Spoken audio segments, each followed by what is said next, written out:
ایک صحابی وہ جب انہوں نے بہت سارے لوگ ان کے پاس امانتیں رکھواتے تھے، پیسے دیتے تھے ان کو، تو لوگوں کی امانتیں لے کے کہتے تھے کہ بھئی میں امانت نہیں ہے یہ میرے پاس تیرا قرض ہے، جب چاہیے ہوگا لے لیں واپس۔ تو یہ ٹھیک ہے، امانت کا دینا ذرا خطرناک بات ہے، کیونکہ امانت میں اگر خیانت ہو گئی تو پھر مسئلہ بنے گا۔ انہوں نے کہا قرض ہے، قرض تم لے لینا واپس، تم امانت کر کے نہ دو، قرض کر کے دے دو، جب چاہیے ہوگا لے لو۔ انہوں نے کہا جی ٹھیک ہے۔ اب جب ان کا انتقال ہونے لگا تو بہت سارے لوگوں کے مقروض تھے، وہ بہت سارے لوگوں کے، تو وہ لوگوں نے امانتیں دی ہوئی تھی تو وہ قرض بنا کے لیا ہوا تھا۔ تو انہوں نے اپنے بیٹے کو بلایا، بیٹے کو بلا کے کہا کہ بیٹا جب تم سے کوئی میرے پیسے لینے آئے کہ جی تیرے باپ سے یہ لینا تھا، تو تم مصلی بچھا کے 2 رکعت نماز پڑھنا، اور 2 رکعت نماز پڑھ کے اللہ سے کہنا اے زبیر کے مولا، اے زبیر کے مولا، زبیر کا یہ قرض ہے اتار دیں۔ وہ کہتے ہیں جب بھی کوئی آتا لینے کے لیے میں ان کو کہتا کہ 2 رکعت نماز پڑھتا، اللہ سے کہتا یا اللہ اس کا قرض ہے اتار دو، تو وہ فوراً اتر جاتا۔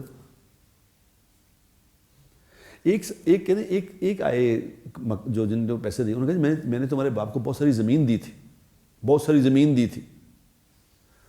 تو انہوں نے کہا ٹھیک ہے، زمین میرے پاس ایک زمین ہے آپ لے لیں، لیکن وہ بنجر ہے۔ وہ انہوں نے کہا نہیں میں نے لینے تھے تیرے باپ سے، میں نے معاف کیا۔ انہوں نے کہا نہیں میں نے معاف نہیں کرانا، میں نے معاف نہیں کرانا، میں نے دینا ہے۔ انہوں نے کہا تھا دینا ہے، انہوں نے کہا پھر دے دے۔ انہوں نے کہا وہ زمین ہے بنجر ہے، انہوں نے کہا بنجر دے دے۔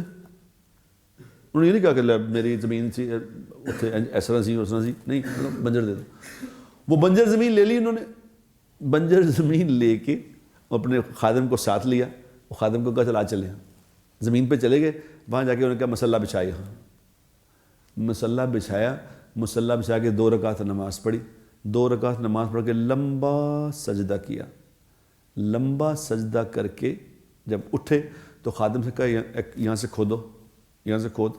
اس نے کھودا نہیں، جیسے پانی نکلا ہے، دونوں کی زمین آباد ہو گئی۔ چلو جی، اعمال سے زندگیاں بنانا سیکھو میرے دوستوں، اعمال سے جو اعمال سے زندگی بنانا سیکھ لے گا تو اعمال اس کے ساتھ جائیں گے۔ پیسہ ساتھ نہیں جا سکتا، اعمال ساتھ جائیں گے، یہاں بھی وہاں بھی۔ اب جس نے 2 رکعت نماز پڑھنی سیکھ لی ہے، 2 رکعت نماز پڑھ کے اللہ سے اپنا مسئلہ حل کرانا سیکھ لیا ہے، تو بتاؤ اس کی کس چیز کی ضرورت ہے؟ اب جو یہ ملک چھوڑ کے جا رہے ہیں، جن کے پاس پتا ہے کہ ملک چھوڑ دیجیے، ملک کے حالات ٹھیک نہیں ہیں، تو پیسے تو پتہ نہیں جا سکتے کہ نہیں جا سکتے، نماز تو ساتھ چلی جائے گی، عمل ساتھ لے جاؤ۔